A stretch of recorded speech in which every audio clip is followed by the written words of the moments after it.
Welcome back everyone to Yindyang. Today we are starting our healing series, and today we're going to be talking about healing through the arts. So a lot of us heal in different ways, and some of us is like through instruction, other of us through music maybe, or visual arts, and the rest of us through poetry. And so today I'll be sharing some of my poetry in hopes that it helps you on your healing process, if that what works for you as far as healing. We will also be talking about other topics as far as healing from insecurities, self-shame, and other things of that matter. So for now, we're going to talk about poetry. I'll be sharing some of my poems that I've written. Some of them may be a little bit dark, but a lot of us may be in dark places, and I'm attempting to meet you where you are, because I've been there too. When we're in the dark, it's hard to see that we're not alone, but it's also the best place to see the light. I often find myself lost after giving to others. I lose track of how much I pour out for them. When I've been looking for the missing parts, I realize there are pieces not returned, just a lot of IOUs. No M, no E. I gave as much as they could take, but they received much more than they could give. Balance. You can only see one when surrounded by the other. You only see the light when surrounded by darkness. You only see shadows when standing behind the sun. You only see the water when surrounded by sky. Only see air when submersed in the waves. That is the yin and the yang. You cannot have one without the other. No push without a pull. No night without first the day. Can't get up if you weren't first down.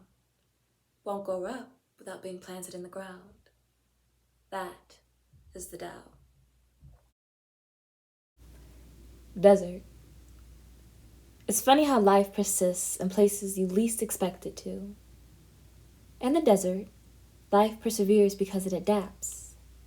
The creatures of the desert do not see its environment as a challenge, but as opportunities for growth. The cacti do not scorn the sun for its scorching heat, nor despise the rain for coming unexpectedly. It is grateful, taking in what it can in each moment. And when the pitch black of night comes, it remembers that this too is only temporary.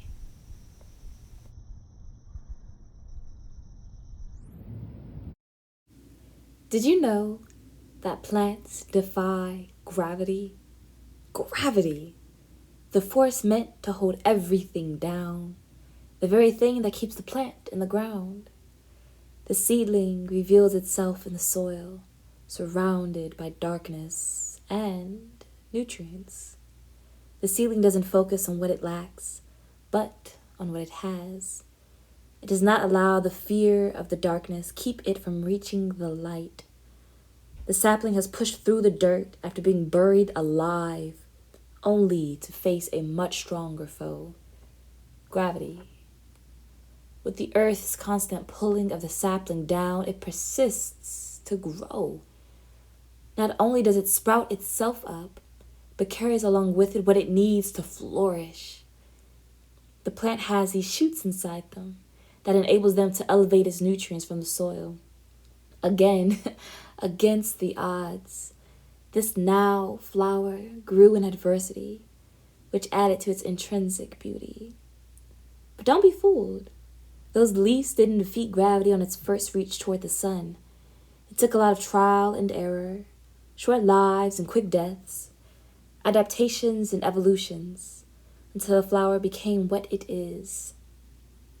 This sunflower is still on her journey, as conditions are constantly changing and gravity becomes stronger.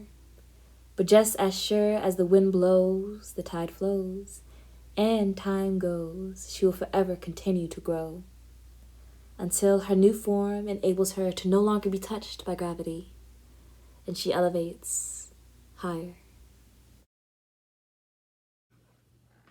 This is Bittersweet Chocolate. Y'all, I get the feeling he thinks of me as chocolate. but not because of my milk cocoa complexion, but in relation to my flavor on his palates. His smile radiates into the warmth of his lips that melt down my thick walls and rough edges. I can be tempting at moments of desire. My sweetness is refreshing, but too much of me on his tongue leaves a bitter taste, a bitter memory of our last encounter. And the disdain tells me this will be his last cocoa snack for a while. He begins to avoid me like empty calories. It says he's focusing on his health. Thoughts of me distract him from his goals. Says he's lactose intolerant.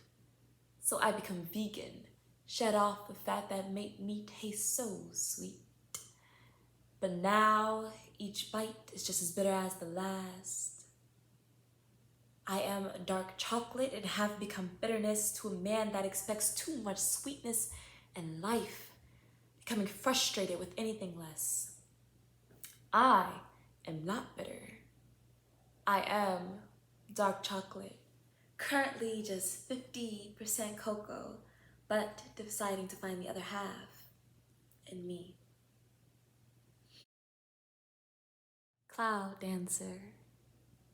To be above the clouds, floating, drifting, untouchable. Nothing weighing you down, flowing with the wind. Gravity no longer holding you, words no longer binding you. Simply elevated on a high, touching nothing but sky and blissful rays of sun. What happens if I stay up here? Will I become drenched by moist clouds the moment before they wail? Or will I float so high that the sun melts away my worries and there's nothing left tethering me to the chains of this life? How high can I go if I dance with these clouds in the sky? Will I learn the choreography and migrate where they go? Become one with the tribe and let tears flow as soon as they surface? Release burdens like hail when they become too heavy to bear? How high will I go if I truly let go? Hey you guys, thanks for staying tuned. I hope some of what you heard inspires you to write and create. Leverage what you may be going through to make something beautiful. There is an art behind the pain we feel, because it's what we do with that feeling that makes all the difference. We're all given different arrays of colors to orchestrate our lives with. We may not have all been blessed with the same tools, but we also weren't all meant to make the same masterpiece. So that's all I have for you guys until next week. Be sure to like, subscribe, and share, the usual shebang. And check out my Instagram page for the channel, y.indya.ng, for more and continuous updates. So until then, let's go live life.